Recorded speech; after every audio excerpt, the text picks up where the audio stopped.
অনেক অনেক বছর আগের কথা। দূর এক দেশে ছিল একটি বিশাল ও সমৃদ্ধ রাজ্য। সেই রাজ্যের নাম ছিল সোনাপুর রাজ্য। চারদিকে সবুজ বন, নদী, সোনালী ধানের ক্ষেত আর সুখী মানুষে ভরা ছিল সেই রাজ্য। সোনাপুরের মানুষ বলতো, এমন শান্তির রাজ্য পৃথিবীতে আর নেই। কারণ সেই রাজ্যের রাজা ছিলেন খুবই দয়ালু ও ন্যায়পরায়ণ। তিনি কখনো প্রজাদের কষ্ট দেখতে পারতেন না। গরিবদের জন্য খাদ্য দিতেন, অসুস্থদের চিকিৎসা করাতেন, আর অন্যায়কারীদের কঠোর শাস্তি দিতেন। সেই মহান রাজার নাম ছিল রাজা আজিম শাহ। কিন্তু সুখের দিন সব সময় থাকে না। এই রাজ্য অন্য রাজ্য থেকে অনেক সুন্দর। এখানে ফসল ফলে বেশি, সব ধরনের ফল পাওয়া যায়। প্রজারা ফসল তুলে রাজদরবারে খাজনা দিয়ে যায়। কত ভালো প্রজারা। আমি যদি এই রাজ্যের রাজা হতে পারতাম। কি বলিস মন্ত্রী খালিদ? আমরা চাইলে এই রাজ্যর রাজা হতে পারি। আপনি হলেন প্রধান সেনাপতি, আপনার আদেশ সব সেনাপতিরা মানে। আপনি যদি মহারাজকে এই রাজ্য থেকে রাতের আধারে বিদায় করতে পারেন তবেই আপনি এই রাজ্যর রাজা হতে পারবেন। আর আমাকে আপনি প্রধান সেনাপতি দিবেন, তাহলে আমি আপনাকে সব ধরনের সহযোগিতা করব। আপনি আমার প্রস্তাবে রাজি আছেন?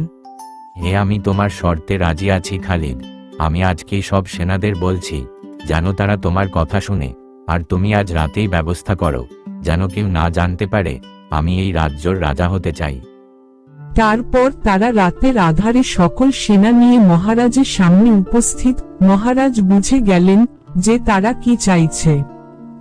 আমি বুঝতে পেরেছি তোমরা কেন এসেছ এত রাতের আধারে। আমার যাওয়াতে যদি প্রজাদের শান্তি হয় তবে আমি চলে যাচ্ছি। তবে এই প্রজাদের কখনো তোমরা অশান্তি দেবে না। এখন আমি চলে যাচ্ছি, আর আসবো না।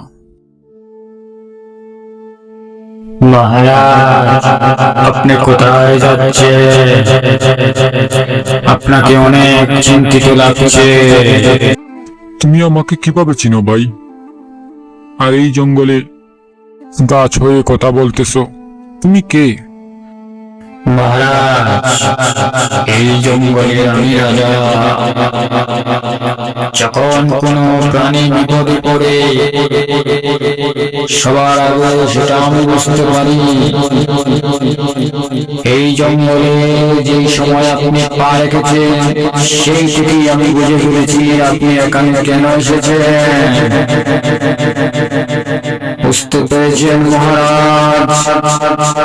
আপনি কোনো চিন্তা করবেন না, আমি আছি। আপনি কোনো চিন্তা করবেন না। মহারাজ, এখান থেকে কিছু দূরে আপনি একজন দরবেশকে পাবেন।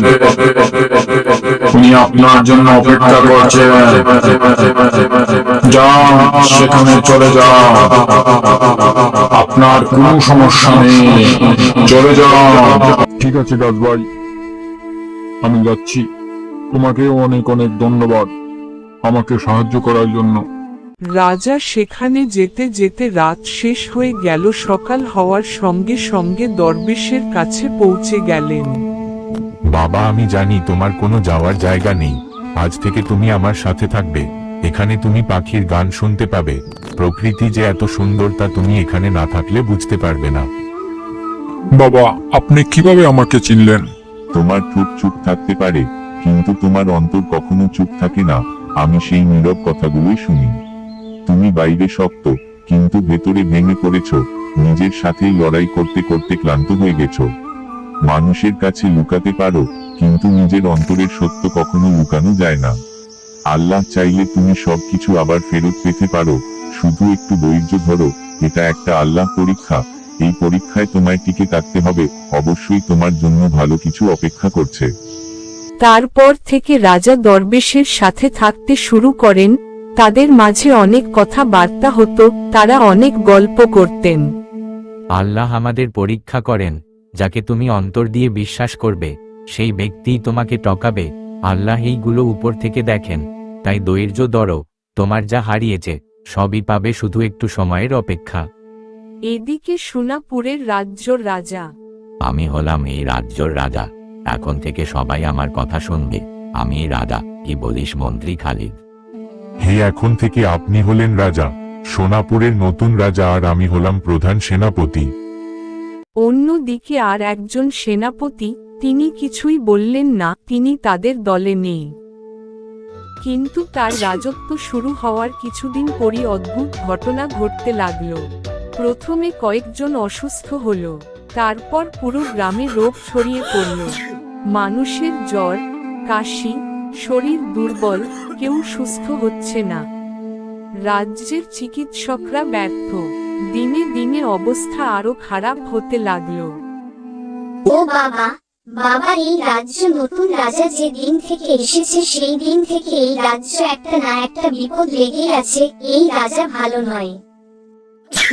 আরে মা, কথাটা ঠিক বলেছিস। এই রাজা আমাদের জন্য মঙ্গল। এই রাজা যেদিন থেকে এসেছে সেই দিন থেকে এই রাজ্যে মানুষের দিনে দিনে শুধু খারাপ অবস্থা হচ্ছে। হে ঈশ্বর, রক্ষা করো আমাদের। মহারাজ, এই রাজ্যের মানুষ সবাই অসুস্থ। এই রাজ্যের ডাক্তার দিয়ে কোনো রোগ সারছে না। এই রাজ্যের মানুষ বলছে আপনি ভালো ডাক্তার আনতে বলেছে। সবাই বলছে যেদিন থেকে আপনি এই রাজ্যের রাজা হয়েছেন সেই দিন থেকেই সবাই অসুস্থ হয়ে পড়ছে। মন্ত্রী সাইদ, এই রাজ্যর মানুষ দিনে দিনে অসুস্থ হয়ে পড়ছে।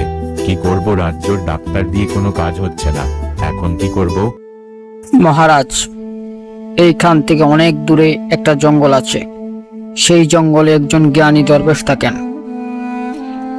উনি আমাদের সাহায্য করতে পারেন। লোকের মুখে শুনেছি তিনি একজন ধার্মিক জ্ঞানী দরবেশ। তিনি এই আমাদের রাজ্যের ব্যাখ্যা দিতে পারেন। আপনি যদি বলেন তবে আমি সেখানে গিয়ে ওনাকে নিয়ে আসবো আপনার কাছে। তবে মন্ত্রী, তুমি তাড়াতাড়ি যাও, সেই দরবেশকে নিয়ে আসো। পরের দিন সেনাপতি রওনা দিলেন সেই দরবেশের খুঁজে। তুমি কোথায় যাচ্ছ? আমাকে বলে যাও। গাছ ভাই, তুমি কথা বলতে পারো? হ্যাঁ, আমি কথা বলতে পারি। তুমি এখানে কেন এসেছো? গাছ ভাই, আমি শুনেছি এই গভীর জঙ্গলে একজন ধার্মিক দরবেশ থাকেন। আমি তাকে নিতে এসেছি। আমাদের মহারাজের আদেশ। তাহলে আর বেশি দূরে নয়, আর কিছু দূর হাঁটলে সেই দরবেশকে তুমি পেয়ে যাবে। যাও, চলে যাও। গাছ ভাই, আপনাকে অনেক অনেক ধন্যবাদ। এবার আমি যাই গাছ ভাই। এই বলে সেনাপতি আবার হাঁটতে শুরু করলো সেই দরবেশের উদ্দেশ্যে। বাবা, আমি অনেক দূর থেকে এসেছি, আমাকে আপনি সাহায্য করুন।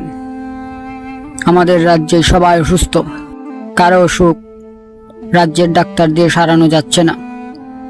দয়া করে আপনি আমার সাথে চলুন। আমাদের মহারাজ বলেছেন আপনার সাথে দেখা করতে। তুমি যখন বলছো আমি অবশ্যই যাব। তোমার কথা আমার খুব খারাপ লাগছে। একটি রাজ্যের এতগুলো মানুষ কষ্ট পাচ্ছে, আমার শুনতেই মনের গভীরে কষ্ট লাগছে। আমি যাব, এখনই যাব তোমার সাথে। তারপর সেনাপতির সাথে দরবেশ এলেন সোনাপুর রাজ্যর রাজদরবারে। মহারাজ, ইনি হচ্ছেন সেই জঙ্গলের দরবেশ। হে দরবেশ, আপনি আমাকে বলেন, এই সোনাপুর রাজ্যর মানুষেরা তারা সুস্থ হচ্ছে না কেন? রাজ্যর ডাক্তার তারা কেউ কিছু করতে পারছে না। এখন সোনাপুর রাজ্যর মানুষেরা কিভাবে মুক্তি পাবে? মহারাজ, আমায় কিছু সময় দিবেন, আমি কিছুক্ষণ সময় ধ্যানে মগ্ন হব। অবশ্যই, আপনি কিছুক্ষণ পরেই বলুন। সাধু কিছুক্ষণ চুপ থাকলেন, তারপর সবকিছু দেখতে পেলেন। মহারাজ, আমাকে মাফ করবেন, আমি এখন আপনাকে কিছু কথা বলবো। যদি আমার কথা মানেন তাহলে আপনার রাজ্য আবার আগের মতো ঠিক হয়ে যাবে। আপনি বেইমানি করে এই রাজ্যর রাজা হয়েছেন, তাই ঈশ্বরের পক্ষ থেকে এই রাজ্যর উপর অভিশাপ পড়েছে। ঈশ্বর কখনো অন্যায়ের সাথে থাকেন না। এই অভিশাপ থেকে মুক্ত হতে চাইলে আবার আগের রাজাকে আনতে হবে, আর তখনই এই রাজ্যর মানুষ সবাই তারা ভালো হয়ে যাবে। আপনি কি এটা চান? সাধু বাবা, আমি অনেক পাপ করেছি, আমি আর রাজা হতে চাই না। আমার জন্য এত মানুষের কষ্ট ভাবতেই যেন মনের ভিতরে শিউরে উঠছে।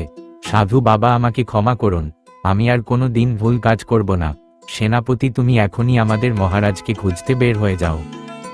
সাধু বাবা, আমাকে আপনি মাফ করুন আর আমাদের মহারাজকে খুঁজে পেতে সাহায্য করুন। আপনি আপনার ভুল বুঝতে পেরেছেন, মানে আপনি একজন ভালো মানুষ, আর আমি মহারাজকে জানি। উনি কোথায় আছেন? আপনার সেনাপতিকে বলুন যে আমার সাথে আসতে। আমি আপনার সেনাপতির সাথে আপনাদের রাজাকে পাঠিয়ে দেব, চিন্তা করবেন না। সেনাপতি গেলেন দরবেশের সাথে ঘন জঙ্গলে দরবেশের বাড়িতে, এবং সেখানে গিয়ে দেখতে পেলেন মহারাজকে। মহারাজ অন্য পোশাকে দরবেশের ঘরে বসে আছেন। মহারাজ, আমাকে আপনার প্রধান সেনাপতি আমাকে পাঠিয়েছে আপনাকে নিতে। সে তার ভুল বুঝতে পেরেছে। মহারাজ, চলুন আমার সাথে আপনার সোনাপুর রাজ্যে। জীবনে অনেক দুঃখ আসবেই, তাই বলে জীবনের প্রতি বিশ্বাস হারাবে না। এইগুলো সবই ঈশ্বরের ইচ্ছা। তুমি যা হারিয়েছ সবই পেয়েছ, এটাও ঈশ্বরের ইচ্ছা। এখন তুমি আবার তোমার সোনাপুর রাজ্যর রাজা। তারপর সেনাপতি রাজাকে নিয়ে আসলেন। রাজ্যর অভিশাপ দূর হল। রাজ্যর সবাই মহারাজকে স্বাগতম জানাতে এসেছে। রাজ্যর সবাই খুশি। আবার সোনাপুর মহারাজের জয় হোক। এই গল্পে আমরা শিখলাম যে জীবনে ভালো কাজ করুন, মানুষ আপনাকে ভালো বলবে। খারাপ কাজ করুন, মানুষ আপনাকে খারাপ বলবে। এই দুই কথার মধ্যে পার্থক্য হলো ভালো কাজ এবং মন্দ কাজ। মন্দ কাজ হলে কেউ তোমার পাশে থাকবে না, কিন্তু ভালো কাজ করলে মানুষের সাথে সাথে আল্লাহ তার সাথে থাকেন। আর আমরা সবাই জানি আল্লাহ যার পক্ষ দেন তার ক্ষতি কেউ করতে পারে না। তাই সৎ পথে চলুন।